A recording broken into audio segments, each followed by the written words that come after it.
Hi, and welcome to a Friday ghost story reading. This is part of the Ghosts of Christmas Past event. Information in the description box down below. This week I'm reading from classic Victorian and Edwardian Ghost Stories. I'd like to start with a quote by Rex Collings. This is from the introduction.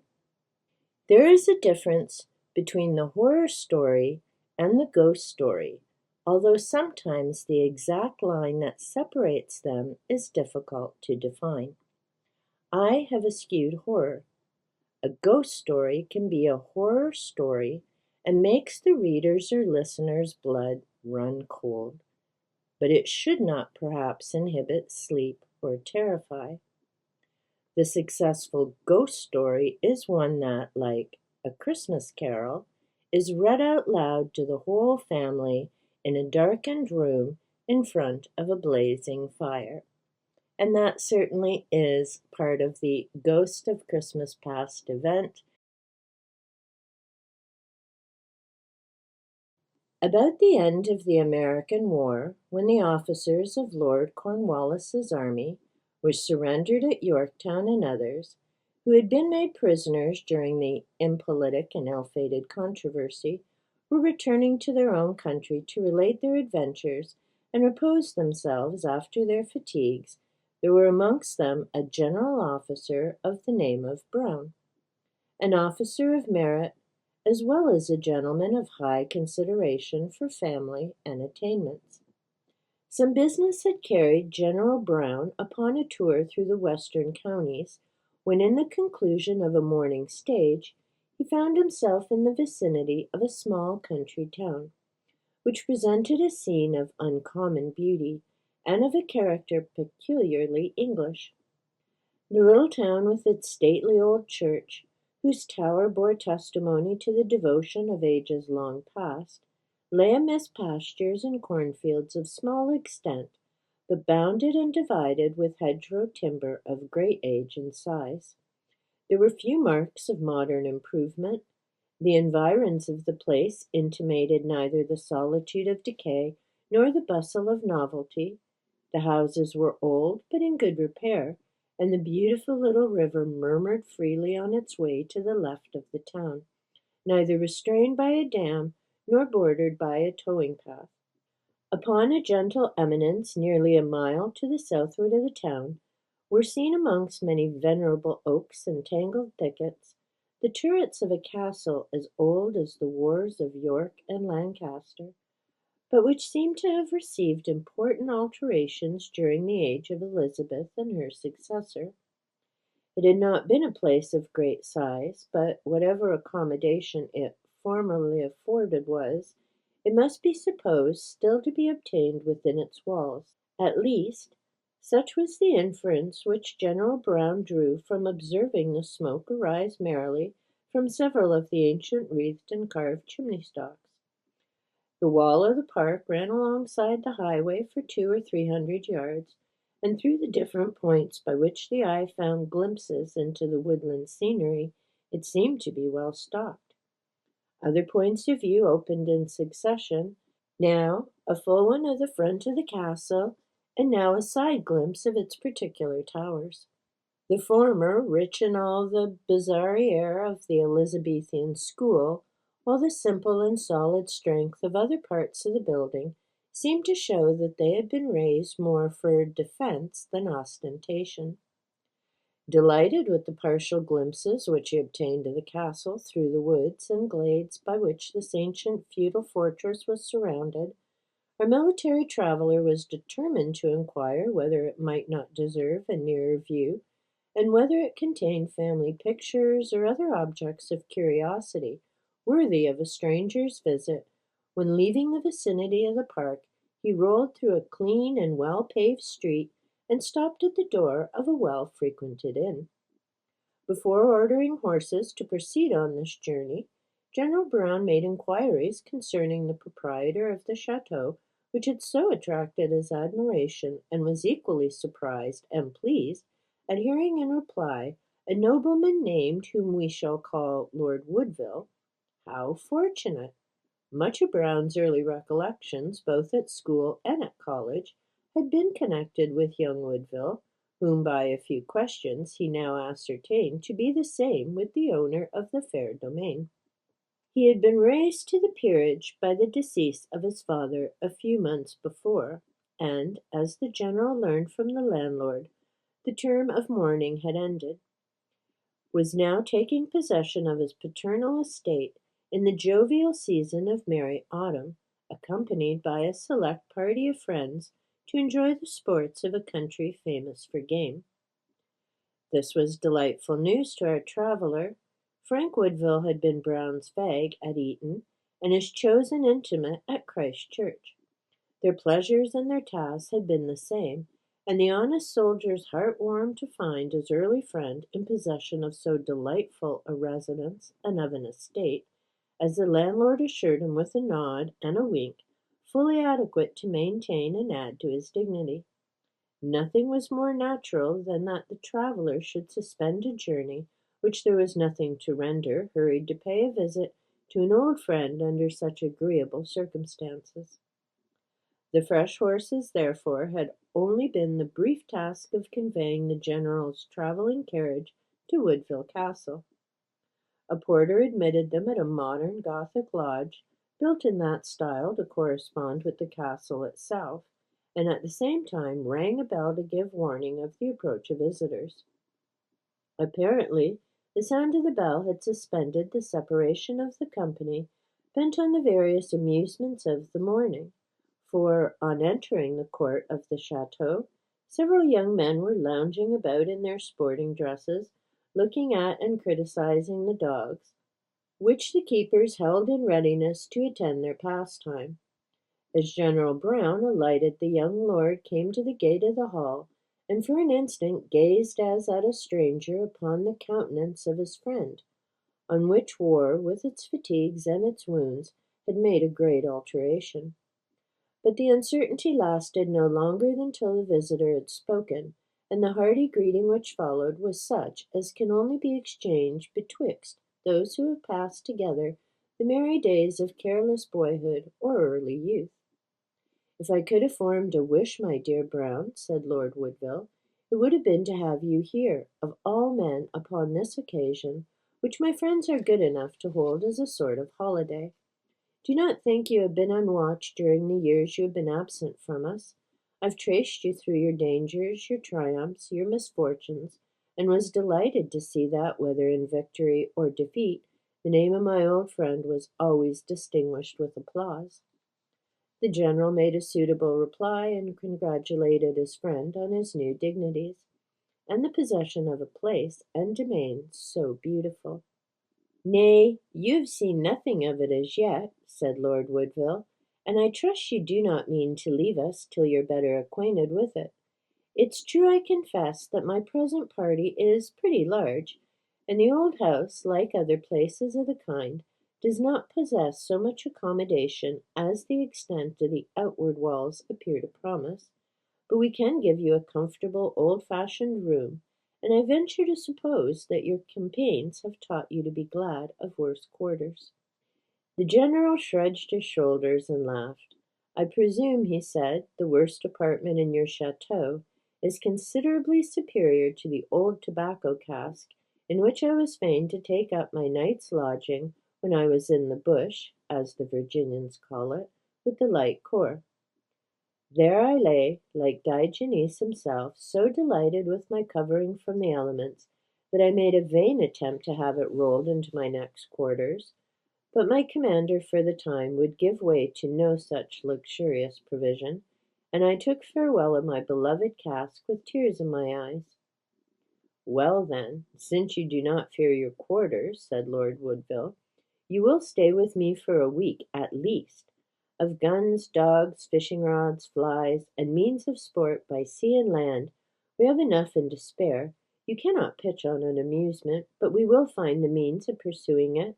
But if you prefer the gun and pointers, I will go with you myself, and see whether you've mended your shooting since you've been amongst the Indians of the back settlements." The general gladly accepted his friendly host's proposal in all its points. After a morning of manly exercise, the company met at dinner, where it was the delight of Lord Woodville to conduce to the display of the high properties of his recovered friend, so as to recommend him to his guests, most of whom were persons of distinction. He led General Brown to speak of the scenes he had witnessed, and as every word marked alike the brave officer and the sensible man who retained possession of his cool judgment under the most imminent dangers, the company looked upon the soldier with general respect, as on one who had proved himself possessed of an uncommon portion of personal courage, that attribute of all others of which everybody desires to be thought possessed. The day at Woodville Castle ended as usual in such mansions. The hospitality stopped within the limits of good order. Music, in which the young lord was a proficient, succeeded to the circulation of the bottle. Cards and billiards, for those who preferred such amusements, were in readiness. But the exercise of the morning required early hours, and not long after 11 o'clock the guests began to retire to their several apartments. The young lord himself conducted his friend General Brown to the chamber destined for him, which answered the description he had given of it, being comfortable but old-fashioned.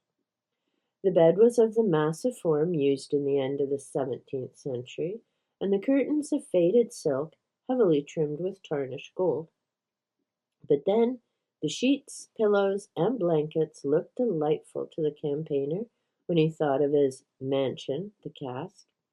There was an air of gloom in the tapestry hangings, which, with their worn-out graces, curtained the walls of the little chamber, and gently undulated as the autumnal breeze found its way through the ancient lattice window, which pattered and whistled as the air gained entrance. The toilet, too, with its mirror, after the manner of the beginning of the century, with a coiffure of murrey-colored silk and its 100 stage-shaped boxes, providing for arrangements which had been obsolete for more than 50 years, had an antique and in so far a melancholy aspect. But nothing could blaze more brightly and cheerfully than the two large wax candles, or, if aught could rival them, it was the flaming, bickering faggots in the chimney, that sent at once their gleam and their warmth through the snug apartment, which, notwithstanding the general antiquity of its appearance, was not wanting in the least convenience that the modern habits rendered either necessary or desirable. "This is an old-fashioned sleeping apartment, General," said the young lord, "but I hope you find nothing that makes you envy your old tobacco cask." "I'm not particular respecting my lodgings," replied the general. "Yet, were I to make any choice, I would prefer this chamber by many degrees to the gayer and more modern rooms of your family mansion. Believe me that when I unite its modern air of comfort with its venerable antiquity, and recollect that it is your lordship's property, I shall feel in better quarters here than if I were in the best hotel London could afford. I trust, I have no doubt, that you find yourself as comfortable as I wish you, my dear General," said the young nobleman, and once more bidding his guest good night, he shook him by the hand and withdrew. The General once more looked round him, and internally congratulating himself on his return to peaceful life, the comforts of which were endeared by the recollection of the hardships and dangers he'd lately sustained, undressed himself and prepared for a luxurious night's rest. Here, contrary to the custom of this species of tale, we leave the general in possession of his apartment until the next morning. The company assembled for breakfast at an early hour, but without the appearance of General Brown, who seemed the guest that Lord Woodville was desirous of honoring above all whom his hospitality had assembled around him. He more than once expressed surprise at the general's absence, and at length sent a servant to make inquiry after him. The man brought back information that General Brown had been walking abroad since an early hour of the morning, in defiance of the weather, which was misty and ungenial. "The custom of a soldier," said the young nobleman to his friends. "Many of them acquire habitual vigilance, and cannot sleep after the early hour at which their duty usually commands them to be alert." Yet the explanation which Lord Woodville thus offered to the company seemed hardly satisfactory to his own mind, and it was in a fit of silence and abstraction that he awaited the return of the general. It took place near an hour after the breakfast bell had rung. He looked fatigued and feverish. His hair, the powdering and arrangement of which was at this time one of the most important occupations of a man's whole day, and marked his fashion as much, in the present time, the tying of a cravat, or the want of one, was dishevelled, uncurled, void of powder, and dank with dew. His clothes were huddled on with a careless negligence remarkable in a military man, whose real or supposed duties are usually held to include some attention to the toilet, and his looks were haggard and ghastly in a peculiar degree. "So you have stolen a march upon us this morning, my dear General," said Lord Woodville, "or you've not found your bed so much to your mind as I hoped you seem to expect. How did you rest last night?" "Oh, excellently well, remarkably well, never better in my life," said General Brown rapidly, and yet with an air of embarrassment which was obvious to his friend. He then hastily swallowed a cup of tea, and neglecting or refusing whatever else was offered, seemed to fall into a fit of abstraction. "You will take the gun today, General?" said his friend and host, but had to repeat the question twice ere he received the abrupt answer, "No, my lord. I'm sorry I cannot have the honour of spending another day with your lordship. My post horses are ordered, and will be here directly." All who were present showed surprise, and Lord Woodville immediately replied, "Post horses, my good friend? What can you possibly want with them, when you promised to stay with me quietly for at least a week?" "I believe," said the general, obviously much embarrassed, "that I might in the pleasure of my first meeting with your lordship have said something about stopping here a few days, but I've since found it altogether impossible." "It's very extraordinary," answered the young nobleman. "You seemed quite disengaged yesterday, and you cannot have had a summons today, for our post does not come up from town, and therefore you cannot have received any letters." General Brown, without giving any further explanation, muttered something of indispensable business, and insisted on the absolute necessity of his departure in a manner which silenced all opposition on the part of his host, who saw that his resolution was taken, and forbore all further importunity. "At least, however," he said, "permit me, my dear Brown, since go you will, or must, to show you the view from the terrace, which the mist that is now rising will soon display." He threw open a sash window and stepped down upon the terrace as he spoke. The general followed him mechanically, but seemed little to attend to what his host was saying, as looking across an extended and rich prospect, he pointed out the different objects worthy of observation. Thus they moved on till Lord Woodville had attained his purpose of drawing his guest entirely apart from the rest of the company, when turning round upon him with an air of great solemnity, he addressed him thus: "Richard Brown, my old friend and very dear friend, we are now alone. Let me conjure you to answer me upon the word of a friend and the honour of a soldier. How did you in reality rest during the night?" "Most wretchedly indeed, my lord," answered the general, in the same tone of solemnity. "So miserably that I would not run the risk of such a second night, not only for all the lands belonging to this castle, but for all the country which I see from this elevated point of view." "This is most extraordinary," said the young lord, as if speaking to himself. "Then there must be something in the reports concerning that apartment." Again turning to the general, he said, "For God's sake, my dear friend, be candid with me, and let me know the disagreeable particulars which have befallen you under a roof where, with consent of the owner, you should have met nothing save comfort." The general seemed distressed by this appeal, and paused a moment before he replied. "My dear lord," he at length said, "what happened to me last night is of a nature so peculiar and so unpleasant that I could hardly bring myself to deal with it even to your lordship, were it not that, independent of my wish to gratify any request of yours, I think that sincerity on my part may lead to some explanation about a circumstance equally painful and mysterious. To others, the communication I'm about to make might place me in the light of a weak-minded, superstitious fool who suffered his own imagination to delude and bewilder him. But you've known me in childhood and youth, and will not suspect me of having adopted in manhood the feelings and frailties from which in my early years were free." Here he paused, and his friend replied, "Do not doubt my perfect confidence in the truth of your communication, however strange it may be. I know your firmness of disposition too well to suspect you could be made the object of imposition, and am aware that your honor and your friendship will equally deter you from exaggerating whatever you may have witnessed." "Well, then," said the general, "I will proceed with my story as well as I can, relying upon your candor, and yet distinctly feeling that I would rather face a battery than recall to my mind the odious recollections of last night."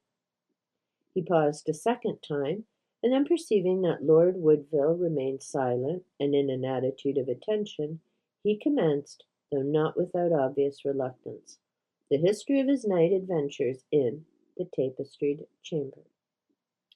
"I undressed and went to bed so soon as your lordship left me yesterday evening, but the wood in the chimney, which nearly fronted my bed, blazed brightly and cheerfully, and aided by 100 recollections of my childhood and youth, which had been recalled by the unexpected pleasure of meeting your lordship, prevented me from falling immediately asleep.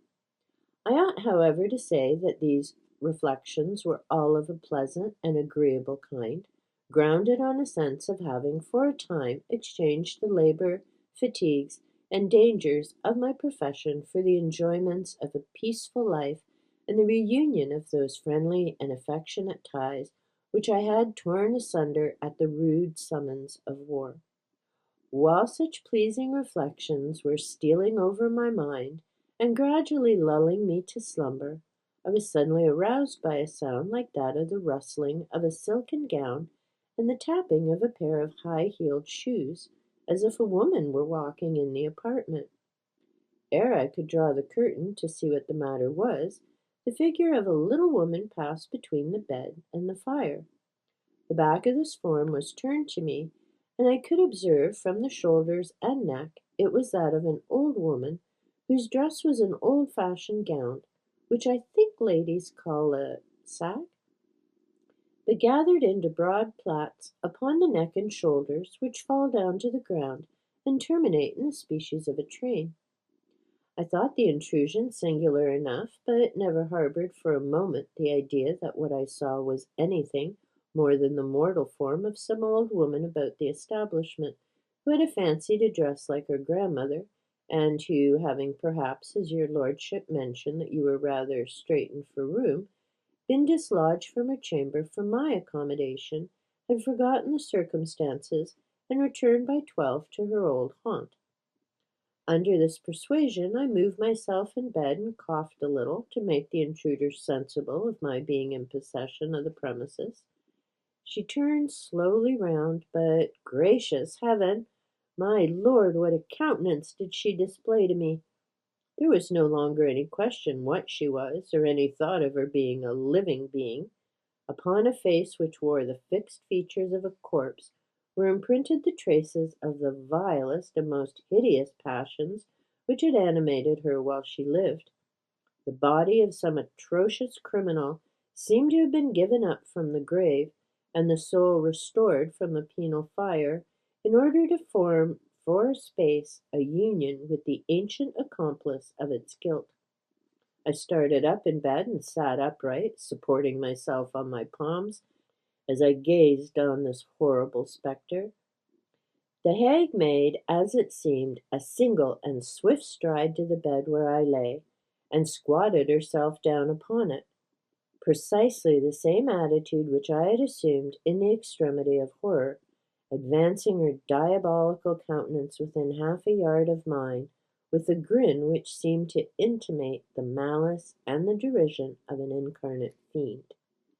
Here General Brown stopped and wiped from his brow the cold perspiration with which the recollection of this horrible vision had covered it. "My lord," he said, "I am no coward.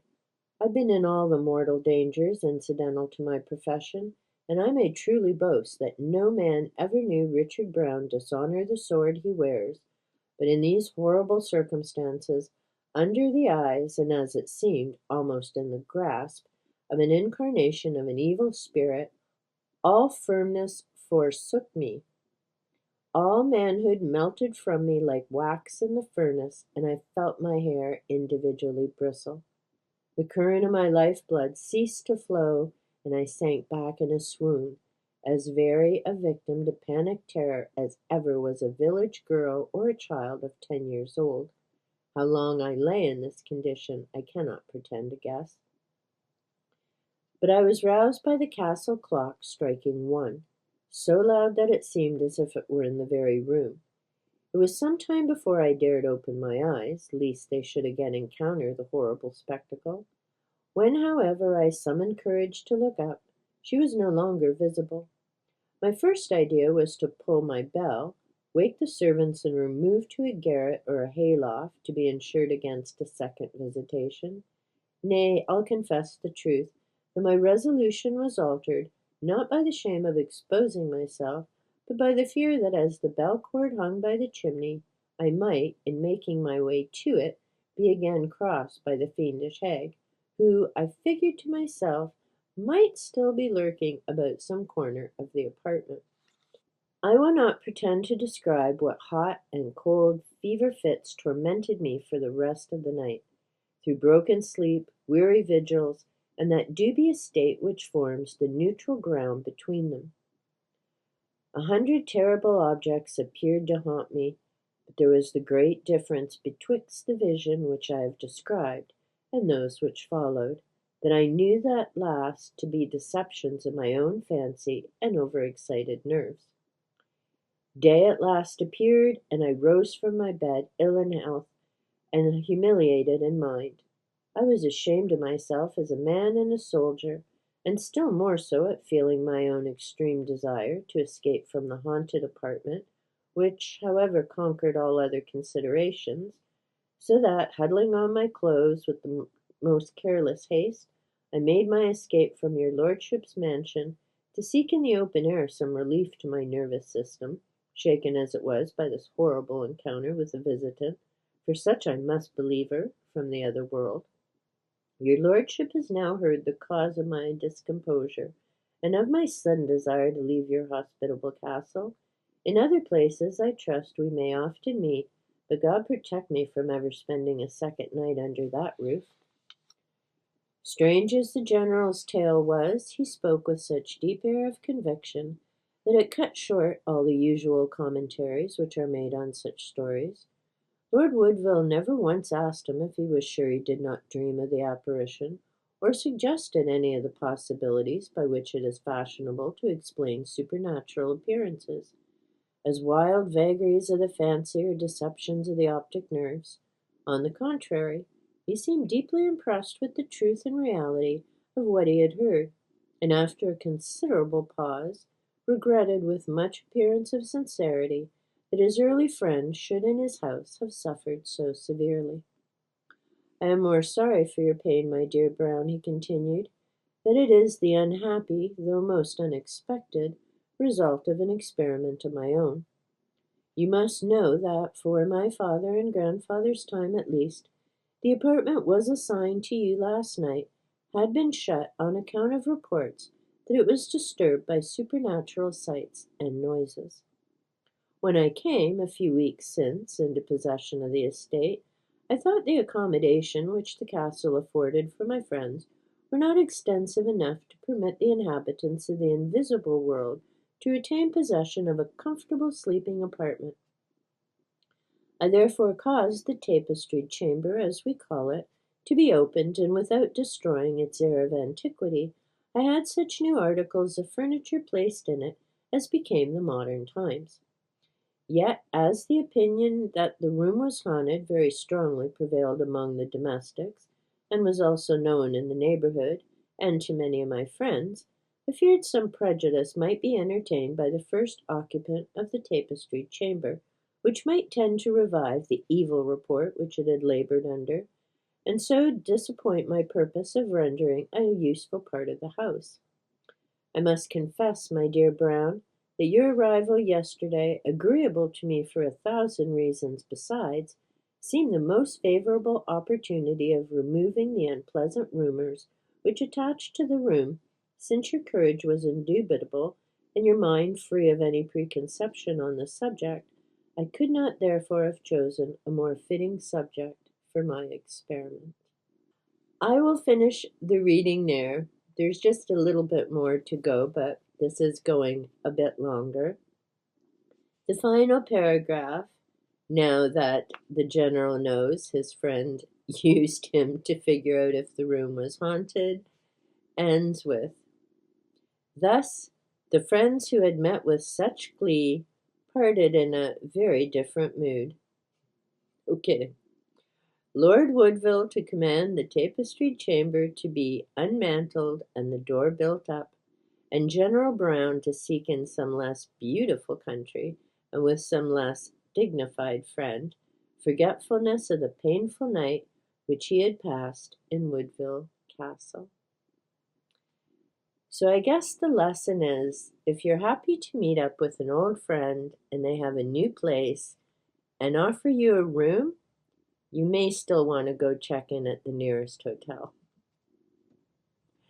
Let me know if you've ever read The Tapestried Chamber. Did you enjoy this reading? I do very much enjoy Rex Collings' comment about ghost stories are meant to be read aloud in front of a lovely fire. If I had one, I'd have done it, but I don't.